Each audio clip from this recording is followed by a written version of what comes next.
All right, I have a saying in baseball, and that is quiet teams lose. What I mean by that is, baseball is not a cheerleading competition. It's not about, what dugout can be the loudest. We encourage you to pull for your teammates and all that. But what I am speaking of primarily is defensively, okay?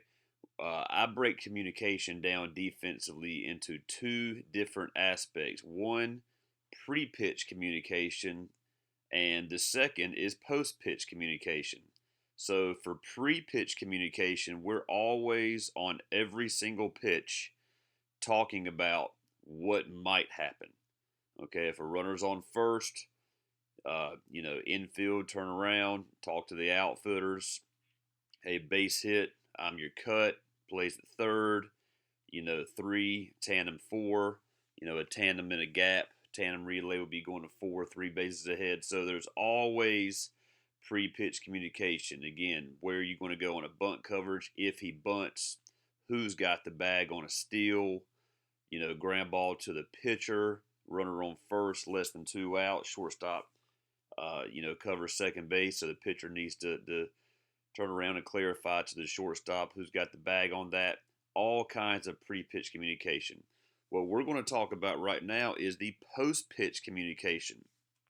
I think one of the biggest aspects of defense is having everybody speaking the same language. I'm going to show you what our language is. If everybody, all nine guys on the field, is able to speak the same language on the field at the same time during a defensive play, your chances of the ball going to the right bag and the chances of getting a guy out increase.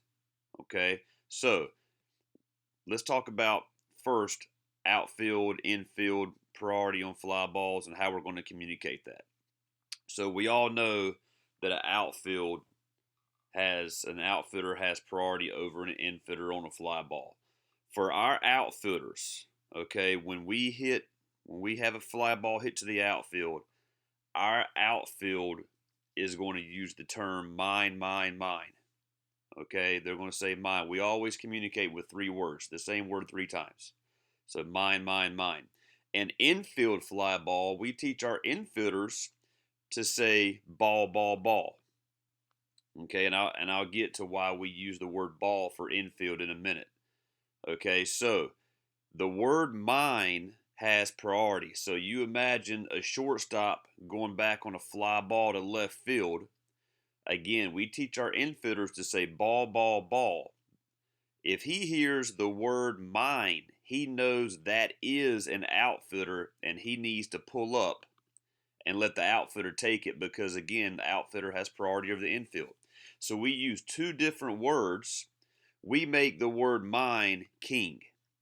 Okay, if somebody is calling for the ball and they hear the word mine, they know that that defensive player has priority and they need to pull it up. What I don't want is just two guys calling for ball and all of a sudden you're going to have a collision because one person thinks the other one's going to pull it off. If they hear the word mine, our guys are taught to get out of the way. That guy has priority over you. That helps avoid collisions and it helps avoid errors and drop balls. Again, the word mine calls off the word ball. Every outfitter always uses the word mine. Okay? So, right here, if we hear ball, ball, ball, or mine, mine, mine, then we teach the other person to say, take it, take it, take it. So if you see, a left fielder again and a third baseman and a shortstop going back on a little triangle drill fly ball in shallow left field, and let's just say the shortstop again says ball, ball, ball. Left fielder comes in and says mine, mine, mine. The shortstop is then going to retreat, run towards the infield, plant, go the other direction so we don't have any intimidation factor over the fly ball. And hopefully they will be able to say, take it, take it, take it. Okay, that gives the left fielder a sense of comfort. Okay, so he doesn't have to take his eyes off that baseball. As human nature would expect a collision, he hears the word take it in response to his word ball. and hopefully our chances will increase to catch that ball, okay, without injury or error. Okay, so that is how we treat fly balls with infitters and outfitters. Now, here's what we do on the infield. Okay, for a 5-6 communication, that would be a fly ball, and we have third baseman and shortstop converging on the same ball. Okay, once again, our infielders are taught to say ball, ball, ball for fly balls. So let's say the third baseman is saying ball, ball, ball. Our shortstop can become the priority factor over that ball because that's, he's higher on the priority. Anybody that's farther back on a fly ball is always priority on a closer guy. That shortstop, if he calls mine, mine, mine, I know we said it'd be the outfield would call that, but it's really just the priority factors. If that shortstop calls mine, mine, mine, again, third baseman, mine is king over the word ball, so the third baseman knows to retreat and shortstop's going to come and have a better angle at catching the baseball. Same thing with the first base. The 3-4 communication, first base, second base. If the first baseman is calling ball, ball, ball, and the second baseman feels he has a better angle at it and he calls mine, mine, mine, that is a sense of calling the first baseman off. If anybody on our field hears the word mine coming from behind him, they need to get out of the way because they've just been called off. Okay? So, that is fly balls. Now, we'll go down here and let's talk about middle infield communication. What we do on a ground ball double play every single time, whether it's shortstop, second base, I like to hear my guys say the words flip or feed or mine, mine, mine if they're going to tag the bag themselves. We do that every single rep in practice, whether somebody's covering, not covering, doing a full turn, just a short flip, short feed. We practice communication on ground balls more so than just the fundamentals of making the throw and making the catch. Okay, so again, quiet teams lose. We talk a lot on defense. So we'll go down to the, I call it the triangle drill, right side triangle. We've got first base pitcher, second base communication, ground ball to the right side. I tell our players there's two types of players on the field. There's a ball and there's a bag. Again, we're trying to get this ball, ball, ball concept to our infielders. Okay. So on a ground ball to the right side, if you could imagine a first baseman and a pitcher, and maybe even a second baseman going for the same soft, slow ground ball to the right side, somebody's got to step up and be the ball. Somebody's got to be the ball guy. That's going to be the guy that feels the ground ball. If, say, it's the pitcher fielding the ground ball, then the second baseman and first baseman, whoever's got the better angle, whoever got drug the farthest away from first base, the other guy would circle around and he'd become the bag guy. Bag, bag, bag. Okay. Again, if you can imagine the ground ball hit to first base, pitcher covering, first baseman fields it. All right. The first baseman, ball, ball, ball. The pitcher circles around, runs up the baseline, bag, bag, bag. So any ground ball to the right side, we need a ball guy and we need a bag guy. If you just execute your responsibility, catch the ball or get to the bag for the put out, we're going to make an easy play easy. If not, we're going to make an easy play hard.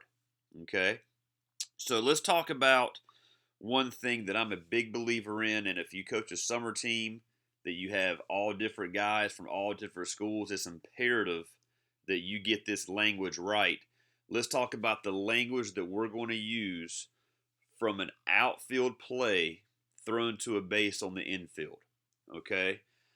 If we just use the number, okay, 444, 333, 222, or usually not 111 from the outfield, but if we go 4, 3, or 2, that means we are going to cut the ball off and throw it there.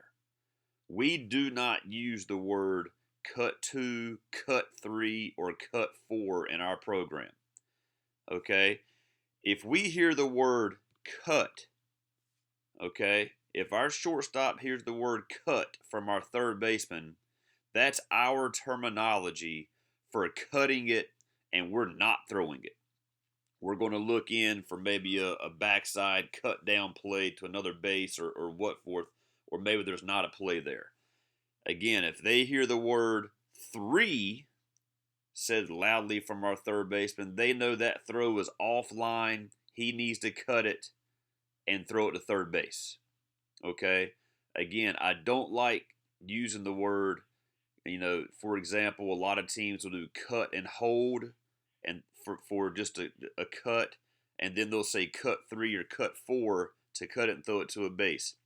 If your team is good and your fans are good, or you're in a hostile environment on the road, maybe it's a late season playoff game, a deep run, and you're playing in front of a lot of people, these players often don't know the difference in somebody saying cut three and cut hold. They're going to hear the first word, not the last word. That's why we like to make our cut communication a one-word line of communication. So it's the number of the bag. 2, 3, 4 means we're going to catch it, throw the ball to that base. If they hear the word cut, that means they're catching it and not throwing it. If they don't hear anything at all, they're not touching it. They're going to let it ride. Maybe a do or die to the plate from left field. Third baseman's the cutoff man. Left fielder makes a great throw to home. Okay, and it's a great throw, and he doesn't hear anything. He's going to let it ride. So we've got three choices. They hear nothing. They don't touch it. They let it go. They hear cut. They're going to catch it and probably, conserve our losses and not make a play anywhere. Or if they hear a number, they're going to catch it and throw it to that bag. It might not be the bag they're lined up to. We have runners on second base. Plays hit the left field. Third baseman's there. We're lining up to go home. Fast runner on second. He scores easily, and we have a cut down to second base. He tries to stretch to a double. The catcher might say 2. Okay, but if he says cut 2, that little hesitation before the third base knows what to do might be an extra step that he gets to be safe at second base. Okay, and then we get into our tandems. We won't go through that, but we have tandem 3, tandem 4. So, look, every team has their own line of communication. This is what I believe in. It's not right. It's not wrong. It's just what we do.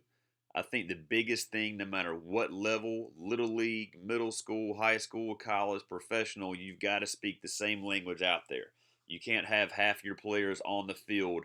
You can't have 5 guys speaking one language and 4 guys speaking another. That's going to cost you at least 1 out during the game, and it could cost you the difference between the W and the L. So I hope you learned a little bit about communication. Maybe we got your brain and your wheels turning a little bit on this. Good luck. And again, quiet teams lose, and we've got to communicate.